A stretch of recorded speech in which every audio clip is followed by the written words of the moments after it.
కావాలనుకుంటున్నారా? Shri కోస్టెడ్ Shri 2025 short term కోర్సులో చేరండి. 4 ఏళ్లలో 4366 ఫ్రీ మెడికల్ సీట్లు సాధించిన గ్రేట్ రికార్డ్ శ్రీ కోస్టెడ్ సొంతం. మార్చి 15 నుండి క్లాసులు ప్రారంభం. శ్రీ కోస్టెడ్ విజయవాడ. ఫోన్ 9858218888. మరి జగన్మోహన్ రెడ్డి గారి ప్రెస్ మీదకి వచ్చి గతంలో చంద్రబాబు నాయుడు గారికి ప్రతిపక్ష హోదా మేము ఇచ్చామని చెప్పేసి మాట్లాడుతున్నారు.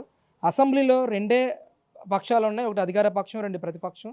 మమ్మల్ని ప్రతిపక్షంగా గుర్తించకపోతే ఎలా అని చెప్పేసి కూడా ఆయన మాట్లాడుతున్న పరిస్థితి ఏంటంటే, అసలు ఈ ప్రతిపక్ష హోదా మీద మీరు ఏ విధంగా రియాక్ట్ అవుతారు? ముందుగా జగన్మోహన్ రెడ్డి గారికి కానివ్వండి, వాళ్ళ ఎమ్మెల్యేలకు కానివ్వండి, నేను చాలా కృతజ్ఞతలు తెలియజేస్తా ఉన్నాను. ఎందుకంటే ఎలక్షన్ జరిగి దరిదాపుగా 8 నెలల తర్వాత మొన్న ఒక గంట, ఒక 10 నిమిషాలు 15 నిమిషాల పాటు, అంటే వీళ్ళు 11 మంది సభ్యులు ఉన్నారు, 11 నిమిషాలు కూడా లేరని సోషల్ మీడియాలో చూస్తూ ఉన్నాం.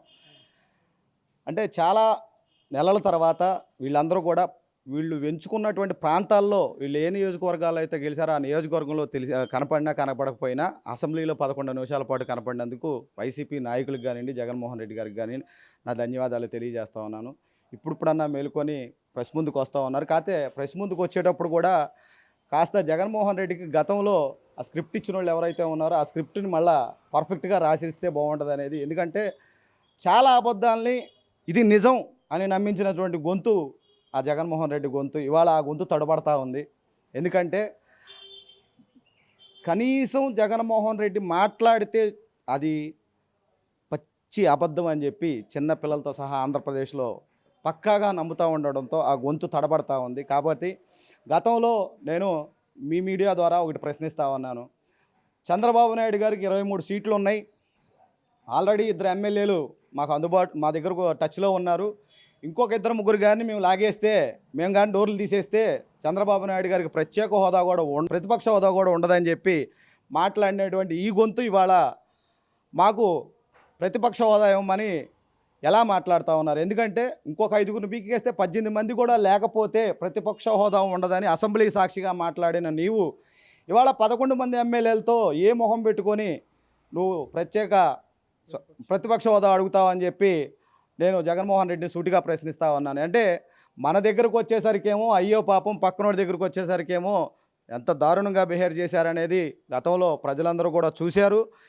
మీ ప్రవర్తనా విధానాల వల్లే మీకు గతంలో ఆంధ్రప్రదేశ్ ప్రజలందరూ 151 సీటుతో ఏదైతే మీ నాన్నగారిని చూసి ఆయన కన్నా కూడా మంచి పరిపాలన చేస్తామని భావించి మోసపోయినటువంటి ఆంధ్ర ప్రజలు కూడా ఇవాళ ఆ 11 మంది ఇవ్వటానికి కూడా చాలా గొప్పగా నేను భావిస్తూ ఉన్నాను. ఎందుకంటే ఈసారి పరిస్థితుల్లో నువ్వు కూడా పులివెందుల్లో గెలుస్తావో లేదో అర్థం కాని పరిస్థితి జరుగుతూ ఉంది. ఎందుకంటే చంద్రబాబు నాయుడు గారు కానివ్వండి, పవన్ కళ్యాణ్ గారు కానివ్వండి, కూటమి ప్రభుత్వం అంతా కూడా ప్రజలకి ఏదైతే హామీలు సూపర్ 6 ఇచ్చారో 1 by 1 నువ్వు చేసినటువంటి దిక్కుమాలిన పరిపాలన వల్ల దరిదాపుగా 30 సంవత్సరాలు వెనకెళ్ళిపోయినటువంటి ఆంధ్రప్రదేశ్ లోటు బడ్జెట్లో ఉన్నటువంటి ఈ ఆంధ్రప్రదేశ్ను కూడా నెల రోజుల్లో పెన్షన్లు ఇవ్వటం కానివ్వండి, మహిళలకు ఉచిత బస్సులు ప్రకటించడం కానివ్వండి, రేపు మే నెల నుంచి ఏదైతే అమ్మఒడి ఇస్తామంటా ఉన్నారో, ఉచిత గ్యాస్ సిలిండర్లు ఇస్తా ఉన్నారో మీలాగా పెంచుకుంటూ పోతామని 250 250 కాకుండా గెలిచినటువంటి నెల రోజుల్లోనే 4,000 రూపాయల పెన్షను, ఆ 3 నెలలు పడినటువంటి డబ్బులు మొత్తం 7,000 రూపాయలు ఇచ్చి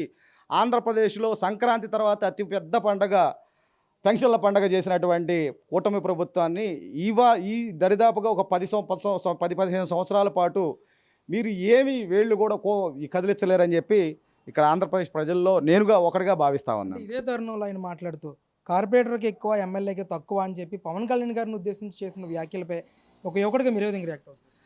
నేను జగన్మోహన్ రెడ్డిని సూటిగా ఒకటి ప్రశ్నిస్తా ఉన్నాను. వైఎస్ రాజశేఖర రెడ్డి అనే వ్యక్తి లేకపోతే నువ్వు ఒక కౌన్సిల్ నెంబర్గా కూడా పనికిరావు అని చెప్పి ఆంధ్రప్రదేశ్లో ప్రజలందరికీ కూడా తెలుసు.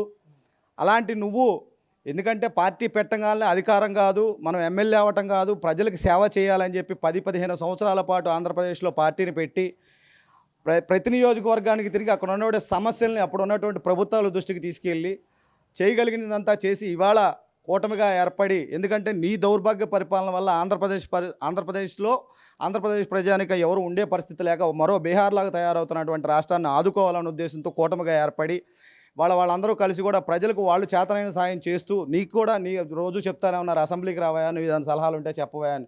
నువ్వు సలహాలు చెప్పకపోగా రాళ్ళేయటం అనేది చాలా దుర్మార్గం అని ఇవాళ ఆంధ్రప్రదేశ్ ప్రజలందరూ కూడా చూస్తూ ఉన్నారు. ఎవరు మంచి ప్రభుత్వం ఎవరు సరైన పరిపాలన అందించగలరు, ఎవరితో ఆంధ్రప్రదేశ్ అభివృద్ధి చెందుతుంది, ఎవరు సంక్షేమ పథకాలు సరిగ్గా ఇవ్వగలరు అనేది ఆంధ్రప్రదేశ్ ప్రజలందరికీ కూడా తెలుసు.